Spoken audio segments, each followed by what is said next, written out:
Hi, everyone. Good morning. It's 11 a.m. in Seattle. Welcome from all over the US, from the Washington, D.C., where our partners are, Romanians of Washington, D.C. Unfortunately, my colleague Bogdan Banu is not able to attend today. He is somewhere where he doesn't have a good connection.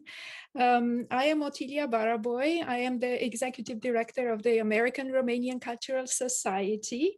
It's an organization that started in Seattle in 2013. Our signature event is the Romanian Film Festival that you might heard of. This year is going to be the 8th edition. And we opened the first secular Romanian heritage language school in the US in 2016. Since then, we went online last year and our students have tripled, actually. We have students from all over the US. And I think some of them are here today to listen to our wonderful guests that I will present in just a second. Just to give you an idea about our school, because this program is closely connected to what we do in our heritage language programs. We follow the principles of heritage education that prioritizes project-based learning and identity exploration for our students. Hence, the importance of role models for with which our students interact directly. And our guests today, Gina Bădescu and Diana Dragomir, were both special guests in our classes.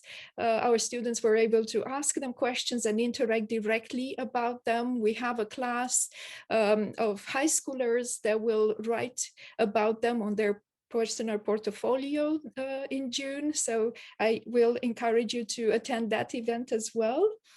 I also want to say a few things about our partners before I introduce the guests. Romanians of DC is an organization based in Washington, DC, in our capital. They organize community events for the Romanian and Moldovan community. We partnered for other events such as Mărcișorul, Romanian Explorers, the first edition that took place in April with Ioana Cosmuța and Luminița Cuna, and their signature event is Ziua Iei.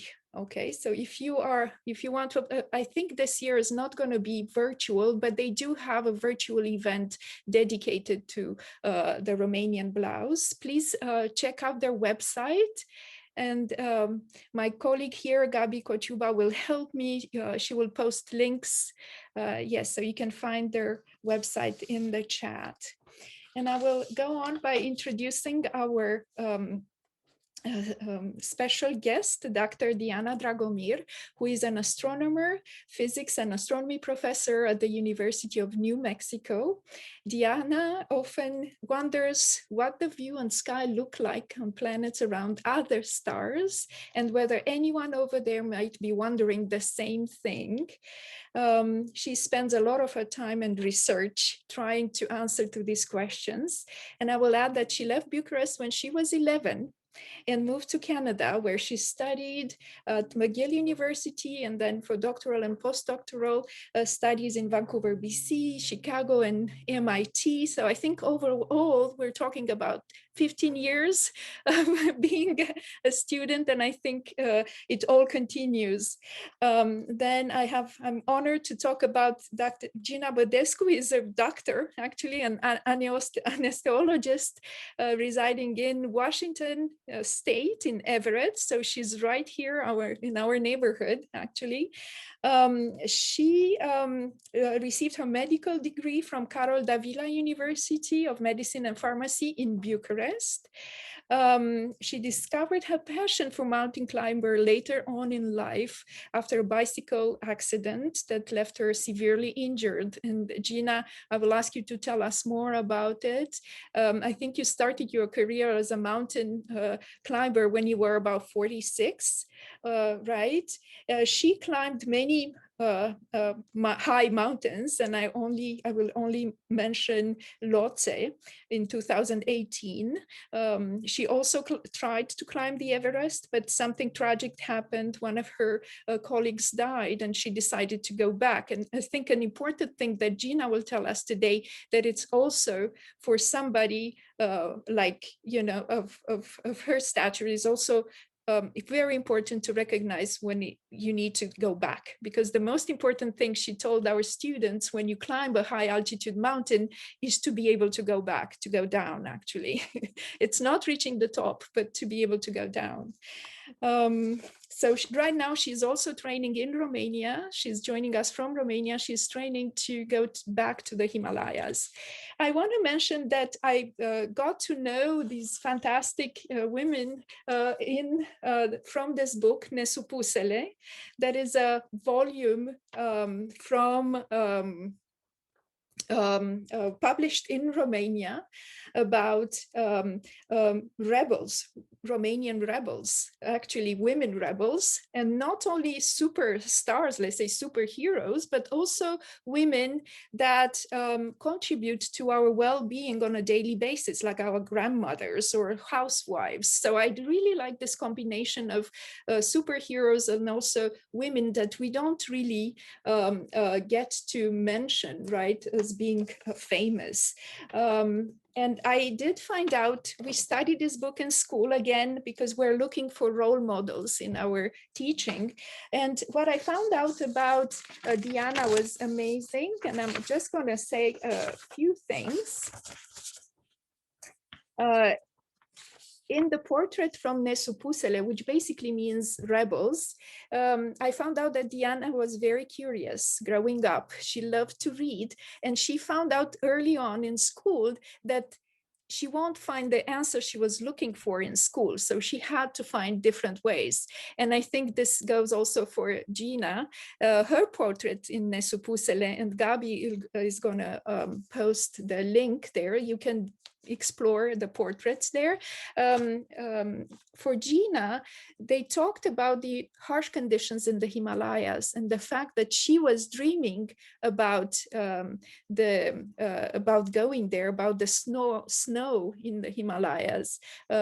While being in Bucharest. So Gina, it would be wonderful to find out how come you decided, what happened in the life. So we know there was a big accident, but many people had accidents, right? And not many decided to go to the Himalayas after they weren't able to move and walk, right? And your example is really amazing.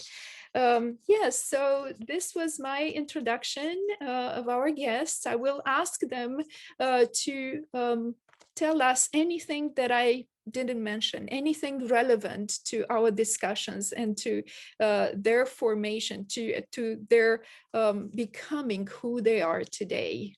And we think because they are in Nesupusele, because they came to our classes, that they are truly role models for our young generation. So who wants to go first?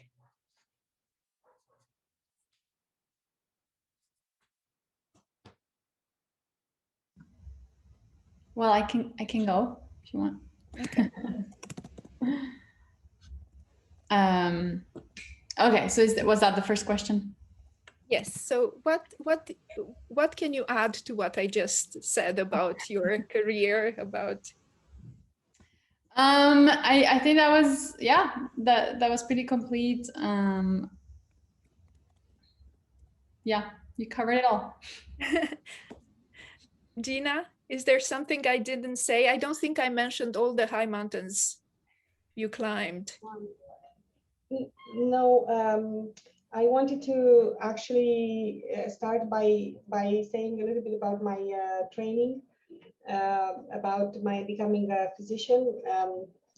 Coming from Romania, I left Romania right in the aftermath of the fall of the communist regime. And I came from a fairly poor family in Romania, so I had a very strong stimulant to push myself very hard. I think that was important in my development later on. And I think I do identify with a lot of the people coming from Romania in these conditions.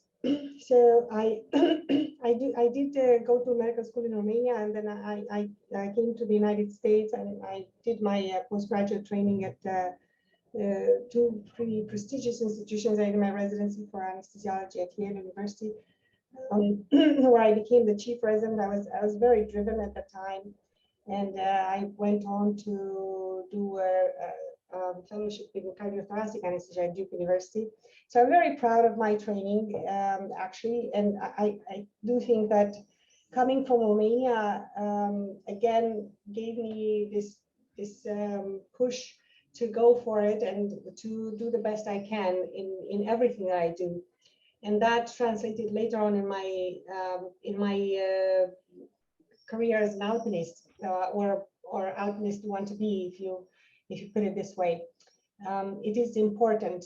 Our heritage, fortunately or unfortunately, the way that we came in this country led us to be very self-driven, I believe, or at least it did for me. And yeah, so later on, we talked about becoming a mountain climber late in life. That is what I think is special about me personally, because I have never been an athlete per se in Romania. I was not an elite athlete at all. I was just a regular young girl, and then I became a regular woman, and I went on and pursued a career. I was married. I had 2 children. I had a family life. And then when my children grew up and went to college, I went through different episodes in my life and decided to pursue mountain climbing. And it goes to show that you can do anything. This is wonderful, Gina. So we would say that the harsh life that you had in Romania contributed to you being so resilient, right? When after you left, and then you came back to study medicine with 2 children. That's really impressive. Amazing. What about you, Diana? You were 11 when you left Romania, but is there something in your family, in your private, life, growing up in a Romanian family, then when you moved to Canada, that influenced your choices and nourished your curiosity and drive to be excellent, to excel in everything that you do, right? But first, actually, I did remember one thing, and you got everything right about my biography, but I wanted to add that, even though I've gone through a lot of years of training, I mean, we call it training because people think that after,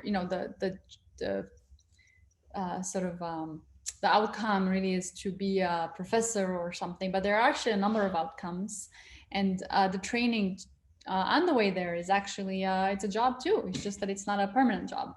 And I think that myself, and I would encourage any of my students who have already done an undergraduate degree in physics or astronomy, they can call themselves physicists or astronomers. You don't have to have, even while you are working on a PhD, you have enough knowledge to call yourself a physicist or an astronomer. So it's not, you can be a student, but you can already be qualified.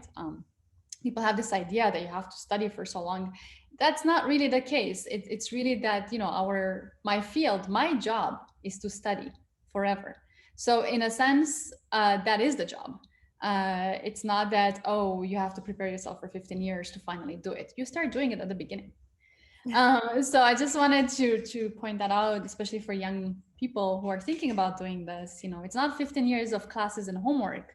It's just that is the work, like to be curious and to answer questions, but you're doing it for fun, not because someone's telling you to. And then for my background, actually I can relate a fair bit with what Gina said. I think so.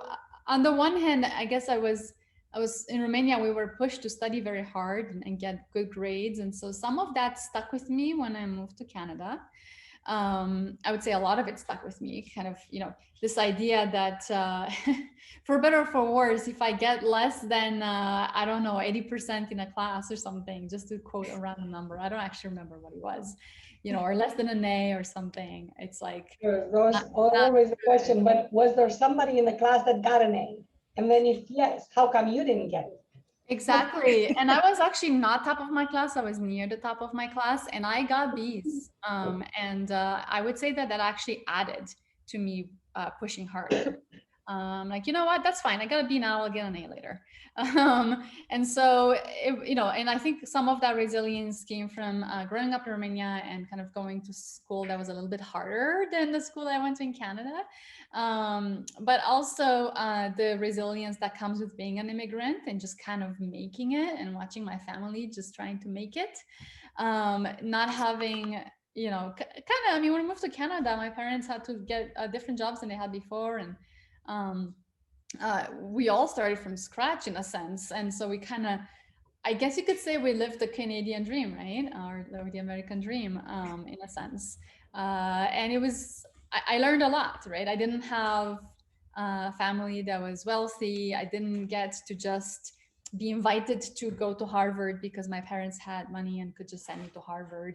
Not to say that that's a bad thing, but you know, there is something to say about privilege, and I don't think we had that much privilege, and we made it anyway. So I think that made me stronger. And then the last thing I wanted to say was, growing up in Romania, you kind of, you know, again, I watched my family just, you know, you don't sit around waiting for things to come to you. I mainly learned that from my parents because fortunately by the time I moved to Canada, I was young enough that you could sit around and wait for things to come to you, but my parents taught me that you shouldn't do that. You should reach for what you want and ask for what you want. And worst case scenario, they say no, so what? You ask again later or you ask someone else. And honestly, that's probably been the thing that it has played the biggest role in my life. I've always asked for what I wanted, and probably, I don't know how often I got it. Definitely less than half the time. Got rejected a lot. If you consider the number of things, the number of times I applied for stuff, and got rejected, it's a lot of rejections. I apply for things all the time for my work, and I get rejected maybe 1 out of 4 or 5 times. Sorry, I get rejected 4 out of 5 times, and I get it maybe once. Some people it's even less, or some people it's more. But I just kind of wave it off, and you keep trying, and that's something that I learned from my family. Yeah, so this is a model of resilience. Actually, you push hard even if you don't get what you want. You go back at it and you give it another try. And I think Gina can relate to this, right? And I know one of the questions that our students had for her: how can you make it, you know, on a daily basis, you know, to train, you know, to go climb up the highest mountains and be a doctor yourself, you know, kind of you have to work as well. I have a student whose mother is an anesthesiologist actually, and he was like, I don't know, my mom couldn't, you know, but this idea, you always, you know, told our students like, yes, you can actually, you can do whatever you want if you put your mind to it and if you try, right? Of course. Well, it's all about what you propose for yourself and about priorities. You cannot do everything, and you maybe there are times in life when things come together. Of course, if you have small children, but see, this is the thing. Who would have thought that I could go when I have a 2-year-old and a 3-year-old? My 2-year-old actually was just diagnosed with autism at the time that I decided to go to medical school. Who would have thought? I never would have thought that I would be able to go through that and manage all of that. And actually, I did. Well, with the help of my husband at the time. He put in a lot of work to help with the children, but I did, and it is all because I proposed to myself to do it. I got it in my head that it's going to happen, so it did. And nobody said it was easy or it was going to be easy. But you know, when I started medical school, I went to I will never forget this. I went to a biochemistry class, and I couldn't remember a thing. I couldn't remember anything about biochemistry. And the professor filled 2 blackboards with formulas of amino acids. And I went to him at the end of the class and I said, you know, I don't remember any of this and I don't understand any of it. And I think I'm just gonna, I don't think I can make it. And he said, well, just take this book from the 11th grade chemistry and read it over. It will take you 2 days or so. And then you will remember some basic knowledge, and then you'll be fine. I went home and I read all that little book, and then I said, okay, I'll be fine. And soon enough, I was at the top of the class, because let me tell you, I was so driven.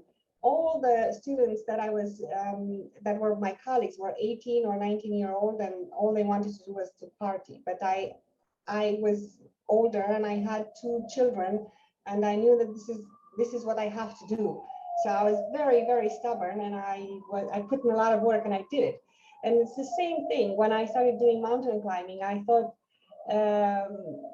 who can do this? And I have no time, because I have to prepare for my cases. I had residents. I have to talk to nurse anesthetists. I have to take care of patients. But I did say that I'm going to do it, and I did. So it's all in your head. It's all in our head.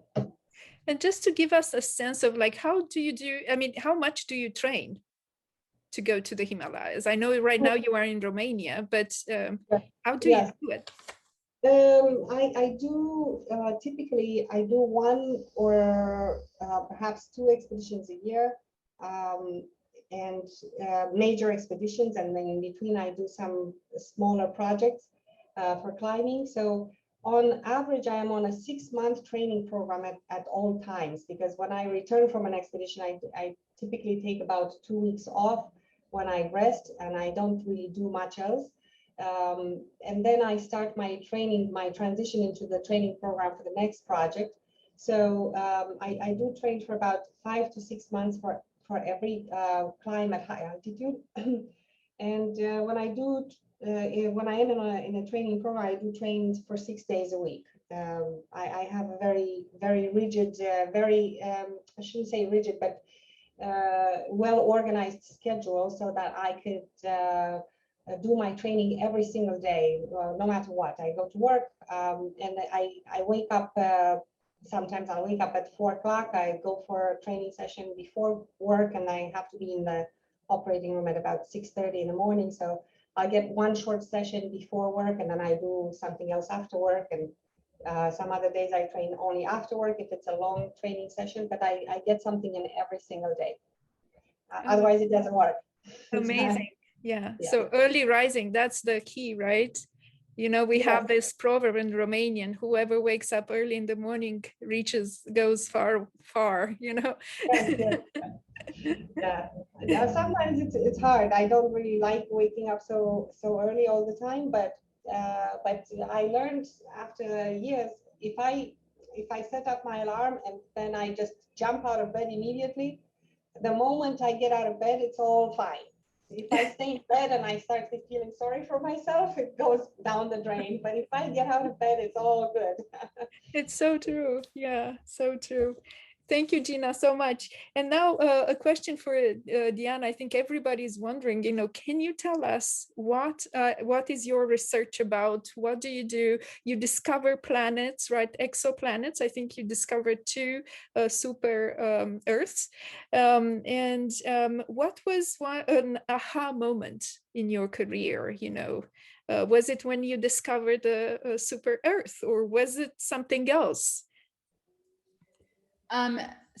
Right. So but before we get to those questions, I did just want to say, Gina, amazing. I did like I do agility with my dog, but just like classes for now. And today we were it was a bit hot, but my dog has to actually run, and I just have to point at things, and I was done. After like a few minutes of that, I was just like, that's it. I'm going home. I'm tired.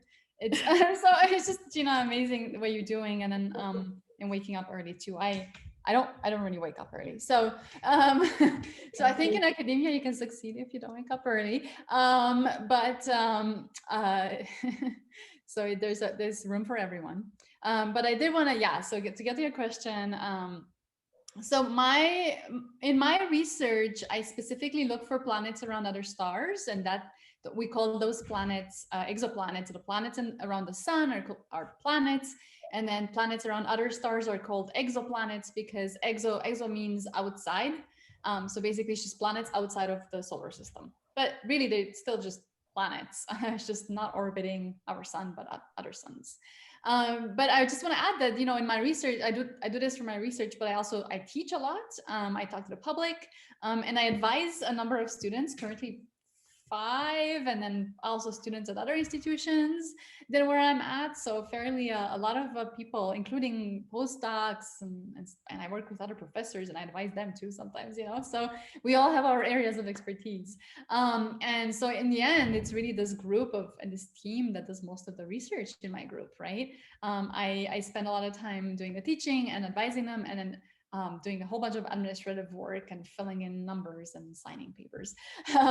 So I do get to do a bit of travel as well for conferences, especially, which is going to start ramping up again now that, you know, vaccines Right. are coming through.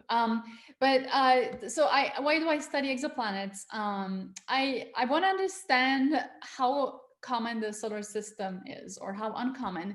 So here's the thing, because they're big, you know, for a long time, like for centuries almost, we have known that we live in a galaxy, and then there are other galaxies in the sky, and we kind of know what they look like because we see if they're like a spiral or, you know, a little bit. Then we also know, you know, we see all the stars in our sky, so we know we live around the star, but there's also lots of stars, and we know a little bit about them too because we know their colors, we know a little bit about their size, and etc. But planets are just a whole other scale smaller, and then don't shine of their own light. So it's only been in the last few years that we've started discovering other planets. We've known about other galaxies, other stars, but other planets, we just last 2 decades. And literally just this decade, we're starting to answer the question of, are there other planetary systems like ours, the way that ours is set up around the sun? And how many? And I don't have an answer yet, but we're getting there. So it's a pretty exciting time to be studying exoplanets.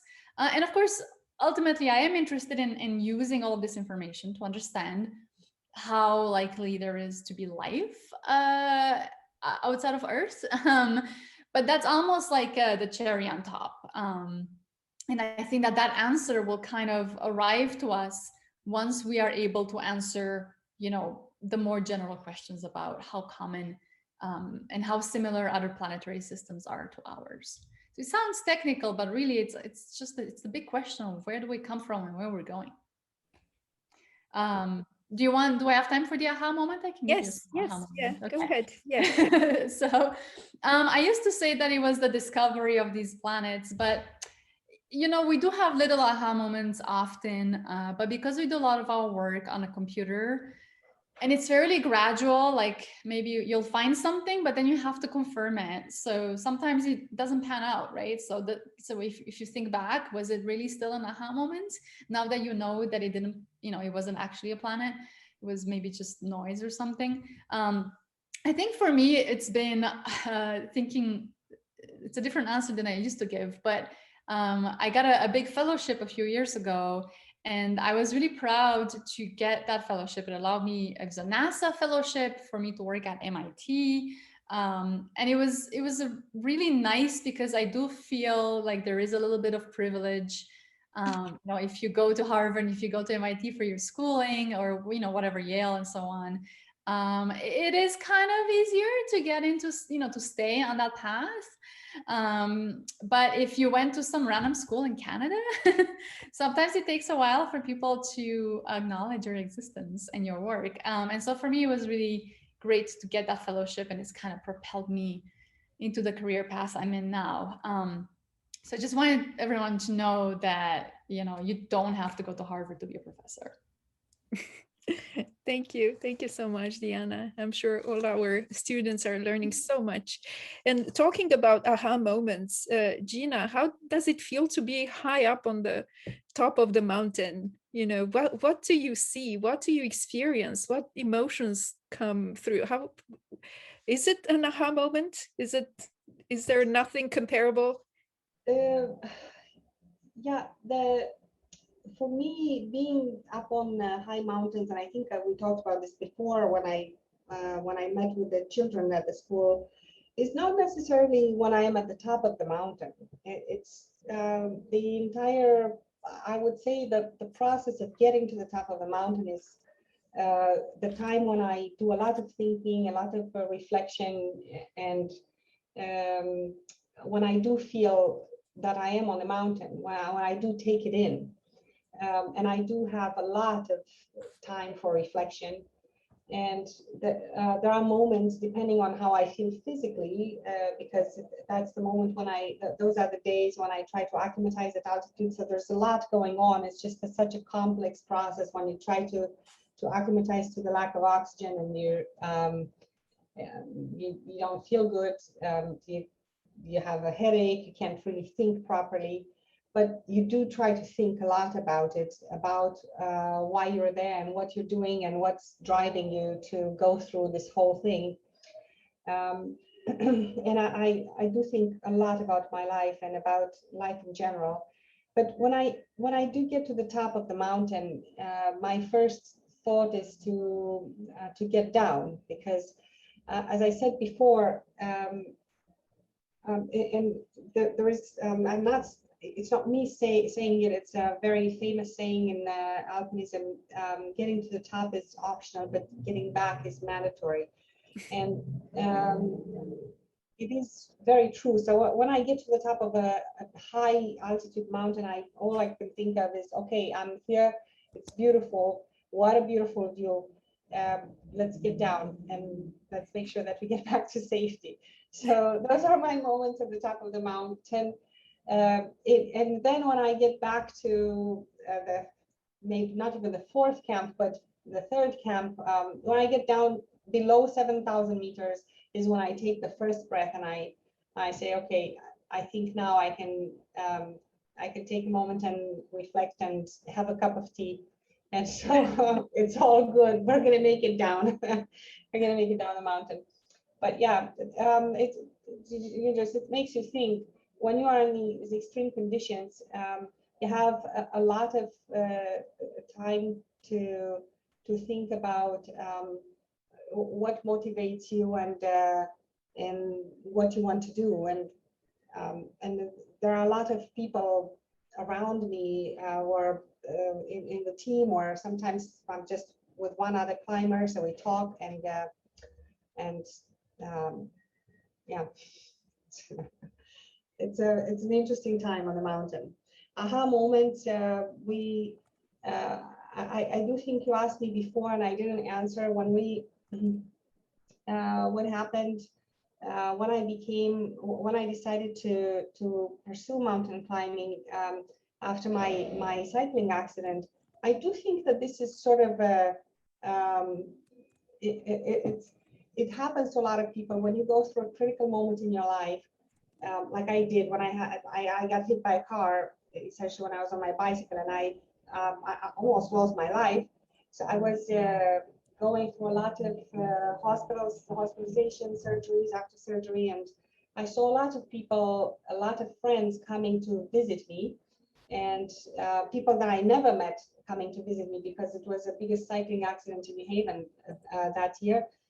And I was sitting in that hospital bed, and I remember thinking, all these people are going on with their life, and I'm here, and what happened, and what will I be able to do? Will I ever be able to walk again? Will I be able to ever do anything again?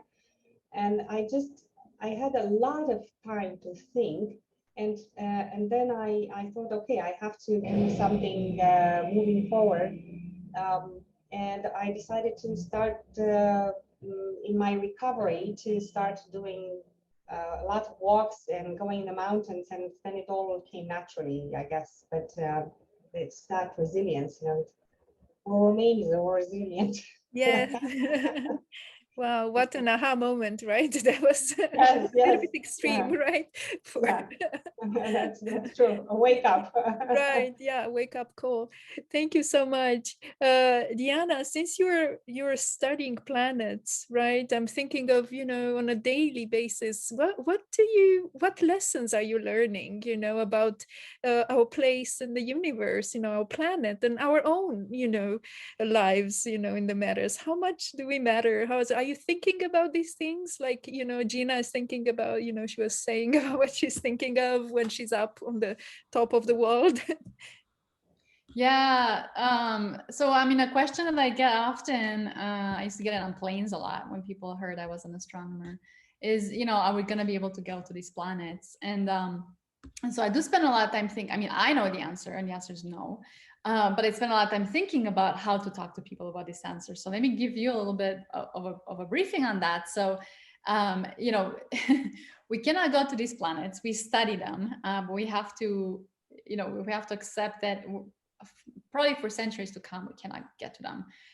So the closest planet to us, or exoplanets to us, we can go. Okay, so we can go to the solar system planets probably, but so far we haven't found one that is as hospitable as the Earth in the solar system, right? So, but planets around other stars, some of them are. The closest is maybe 3 light years away, which means that light can get there in 3 years. Great for light, not so great for us.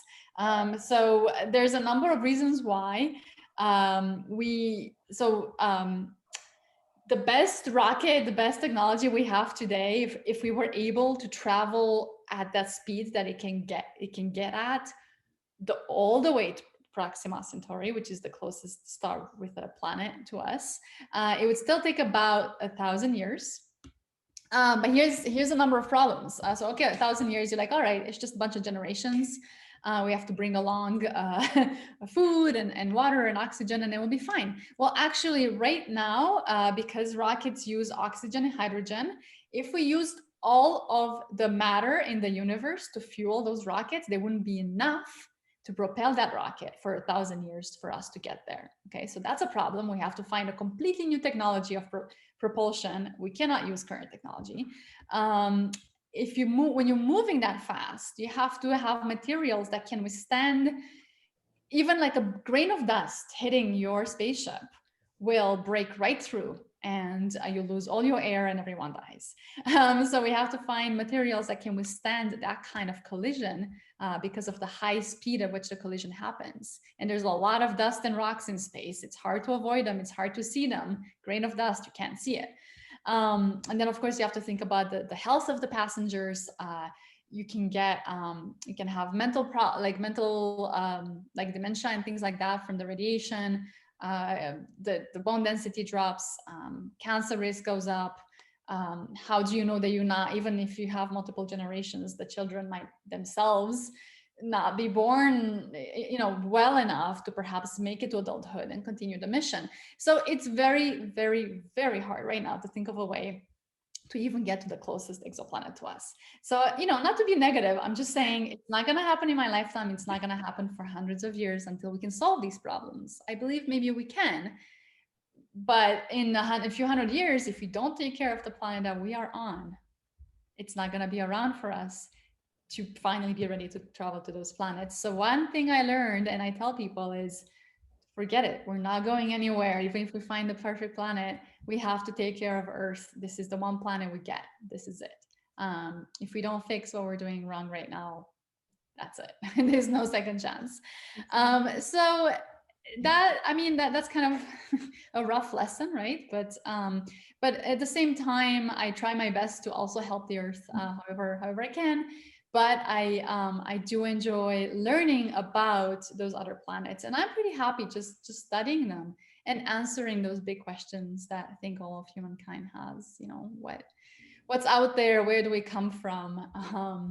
And you may have heard that there are a number of missions that are going to be sent to Venus, and so that's in a sense answering the question where we're going if we're not careful with our planet, because basically we might end up like Venus, where it's so hot you can't even put a robot on it.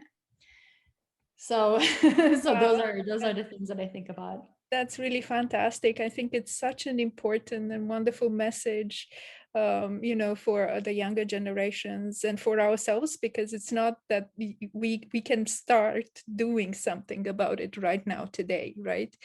We don't have to wait for the younger generation to kind of fix what we what we should have done. And now talking about the younger generations and your wonderful message, you both came to visit our classes and you interacted with our heritage students. How does it feel to be role models for them, especially for young women, actually young girls and women? You both talked about, you know, the hardships that you were confronted as, you know, also because of your because being a women, right? Can you talk a little about it?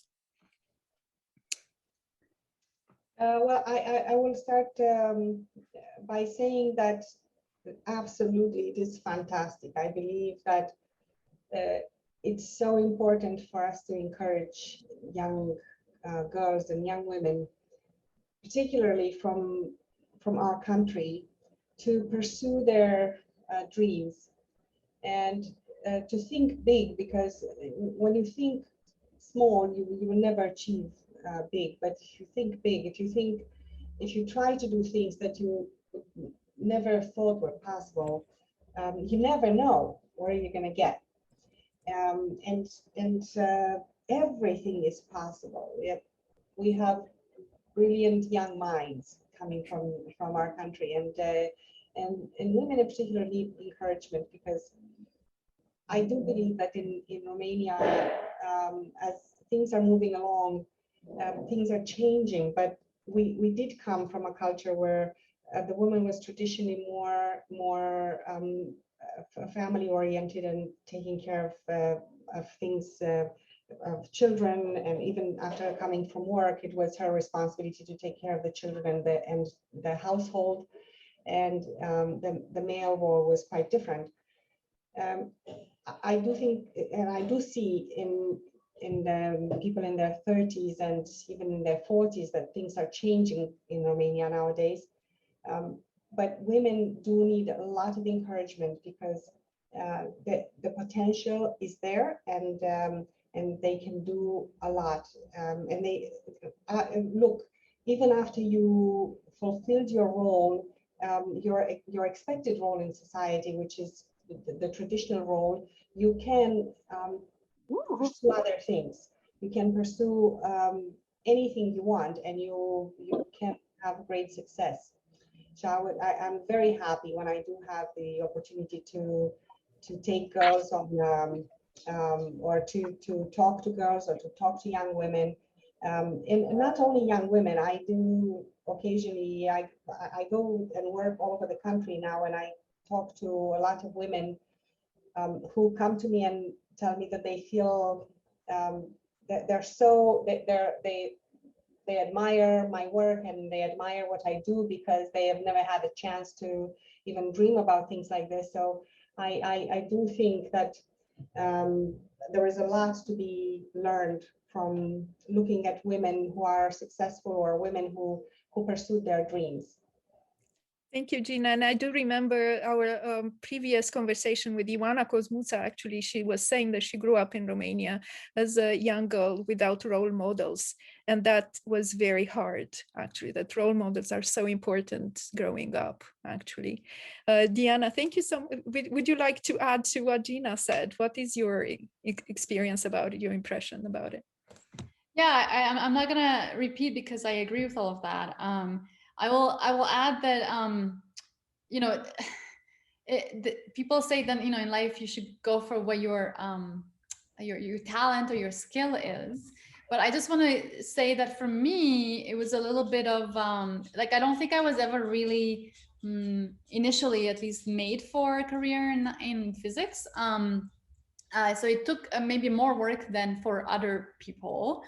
And as an example, a couple of decades ago, I was in Romania and I was talking to my godmother's mother, and it was just when I was starting to study physics, and she was like, I never thought you would be a physicist or like an astronomer, because you were always such a dreamer, and I thought you'd be an artist. And it kind of gave me a counterpoint to, like, oh, so this is how people have seen me. Like, I was shy and sensitive and a dreamer. Yeah, I'm still a dreamer. And I guess, yeah, I probably did get put in a box, like either an artist or just some other thing. And I guess I came out of that box, but at the same time, I just kind of, you know, I chose what I wanted to do and I kept going even despite discouragements. I've mainly had encouragement, to be honest. So I've been fortunate. And then the other thing I want to add for role modeling, there's, you know, I can talk in this kind of panel and discussions all day, but in the end, for kids and teenagers who want to do academia specifically, but I think anything, even mountain climbing, try to get an experience or ask someone about like a day in the life of, because I think that the best role model I can be is probably actually to my own students, because they see me every day, right? So it's not just like talking about it, but if they see what I do and how I do it. So you see the ups and downs and you see like the boring stuff and the interesting stuff. And I think that's important to see that in the end, I'm just a human being, you know, I'm not, Yes. I'm maybe a different career path than most people, but like, I'm just a human being that's like doing my best every day. Yes, right. And this is what I liked in the Nesupusele, you know, this book, you know, the unsubmitted, the rebels.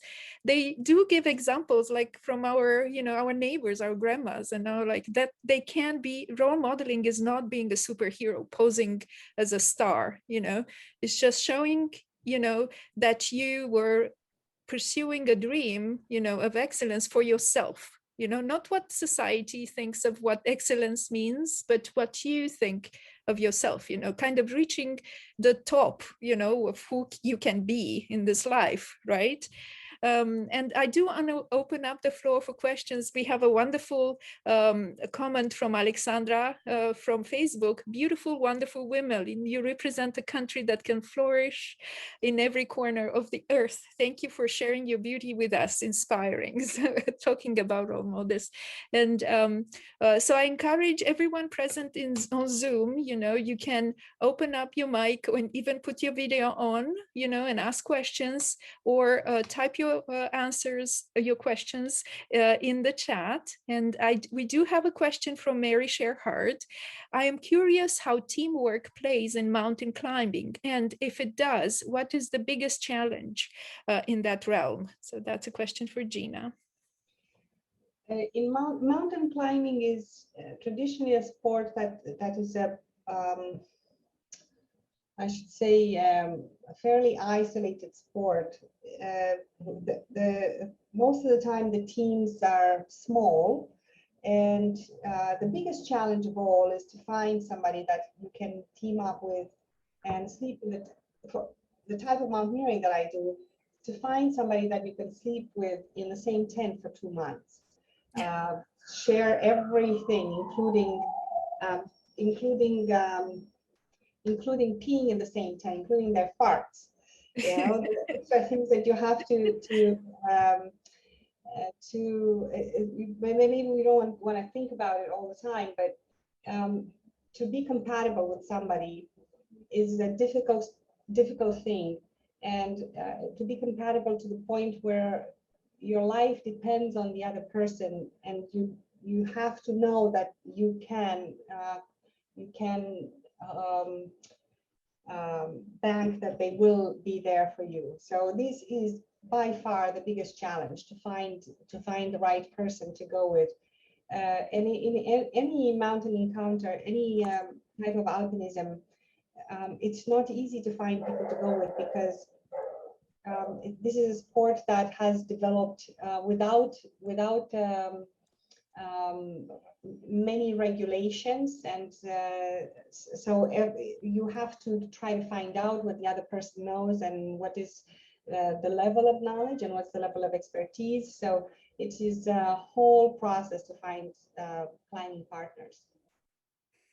But yes, in the end, being on a team and having just collaborating with somebody, and then to the point where you do have to depend on each other for saving each other's life, is not a small matter at all.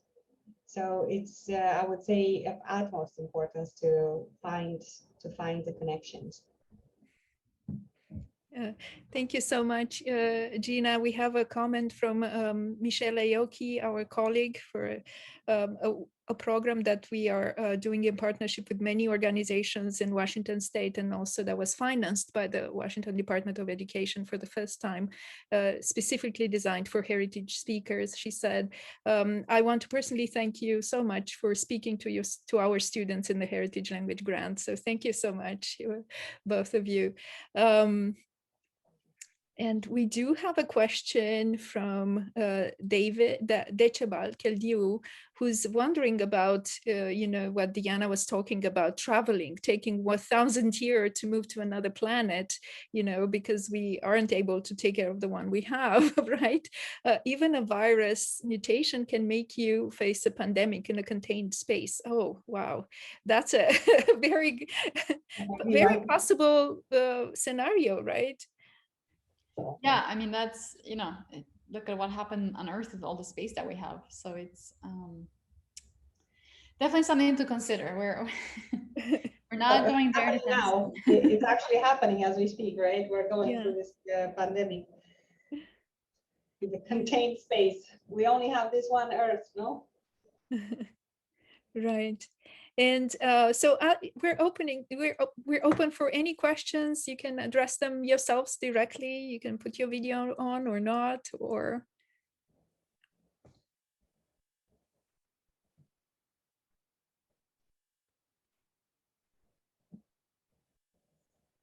Yeah.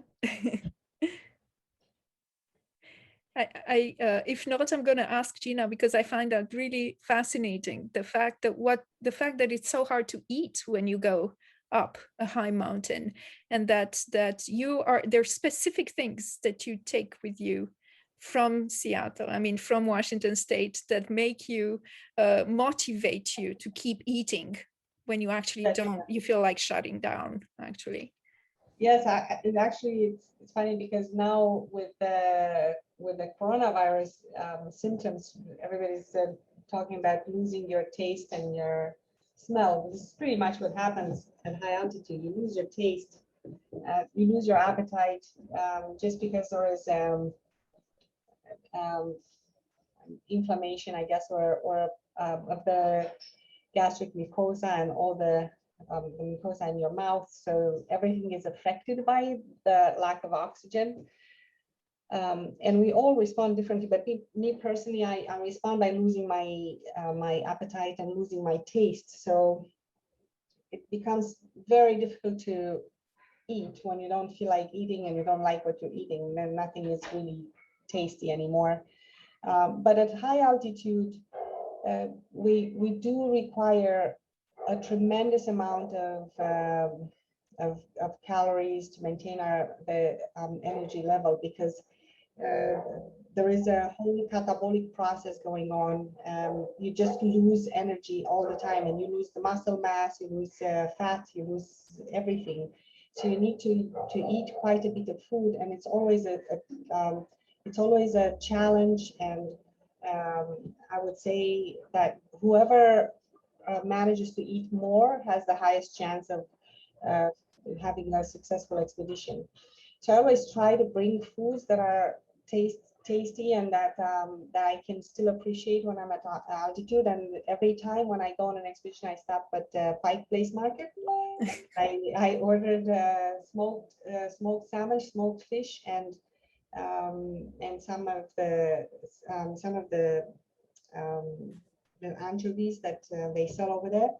I pack it in ice and I take it with me to Kathmandu. And when I arrive in Kathmandu, I developed a whole system.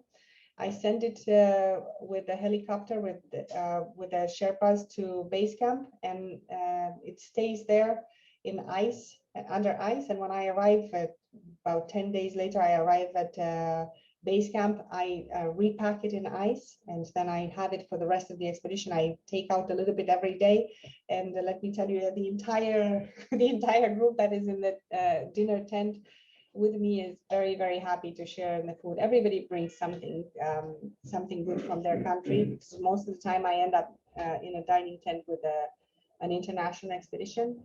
People from all over Europe, from South America. So everyone brings something from home and we do share, and it's really good. Thank you, Gina. I just love the fact that you were bringing smoked salmon and that your colleague from Romania is bringing Eugenie. Oh yes, yes. I think these we need that from Romania ourselves without going to climbing up high mountains.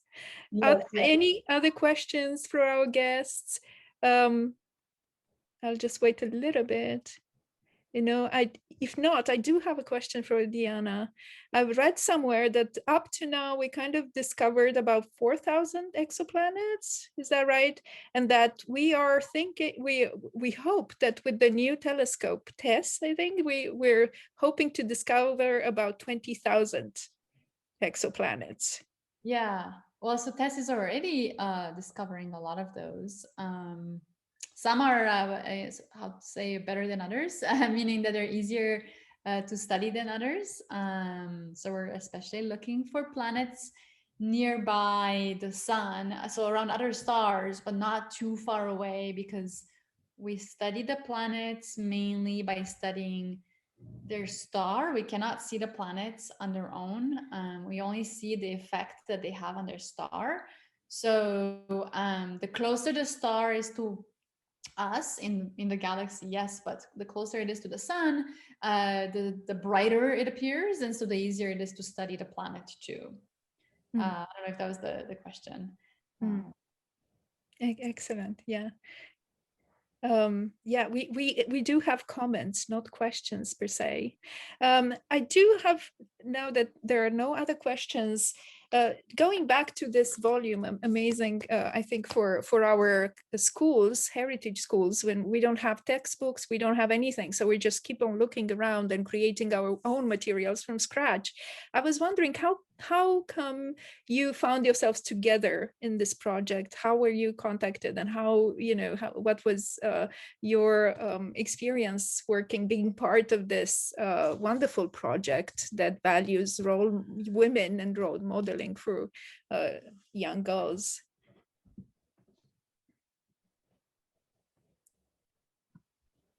Gina, do you want to go first? No, go ahead. Oh, yeah, me go ahead. You okay. can go ahead. Yeah. Okay. So there was I think someone contacted me for an article in it's a Romanian magazine called Unica. It's a women's magazine, and so someone contacted me. I can't remember if they found me through someone else or not. Anyway, and they wrote like a feature on me. And then that person, whose name I don't remember now, but they were involved with the Nesupusele, the Rebels book project also. And so they're like, hey, do you also, we would like to include you in this book. And so that's kind of how it happened. I was a little surprised, honestly. But then if you look around, there are some astronomers of Romanian origin, but not that many. And women, maybe 10 max. And I guess maybe because I was at MIT at the time, I kind of stood out a little bit more. I do know of at least one other one in my field who is in Seattle, not Seattle, sorry, in San Francisco. She's Romanian and she's an astronomer, and she's quite successful as well. But I suppose overall we're fairly rare. So that's what drew attention, I guess. Thank you. What about you, Gina? For me, it was not about my profession, but my medical career. Although I consider my medical career to be quite successful, but I was contacted, I believe, by Mrs. Victoria Petrashku. I do think Yes. after I returned from my Lhotse expedition, because at that time I think I was the first Romanian woman to be on at the highest altitude in the Himalayas. So it was quite a thing in Romania.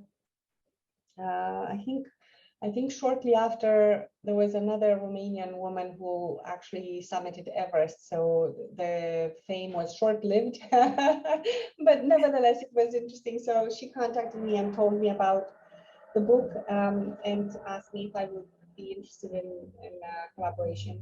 So I was very happy to do so because, of course, being a role model for women is a subject very dear to my heart. Thank you. So besides this project, is there your work and accomplishments, are they quite visible in Romania or more here? Do you mean do you mean in mountain climbing Yes, or yeah, yes? yeah.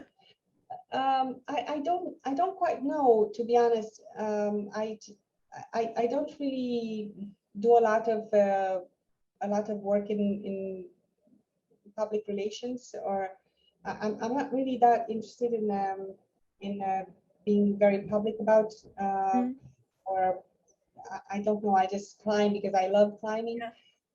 But occasionally I do meet with people. Now that I'm in Romania, I go climbing, and occasionally I meet with people who are alpinists, and they a couple of times it happened that people recognized me and they told me, I know who you are. And I was quite shocked, to be perfectly honest, because in the United States it's I have friends, but nobody knows me. Right. So in Romania, I guess because there are not that many women who climb at high altitude, it is easy to become famous if you really want it. Yeah. What about you, Diana? Thank you so much, Gina. Yeah. What yeah, well, how Yeah, I think here also I'm not yeah, I guess maybe more in Romania. Well, I think it went via this magazine, right? I don't know that I'm very famous in either place, honestly, but it's I'm getting a little bit more of it. Oh, I guess I did do something for a STEM event in a college, in a school, high Mhm. school in Romania, virtually a couple of weeks ago, right after I talked to you guys. Mhm. So that was fun. So I guess through the book, I'm sticking out a little bit.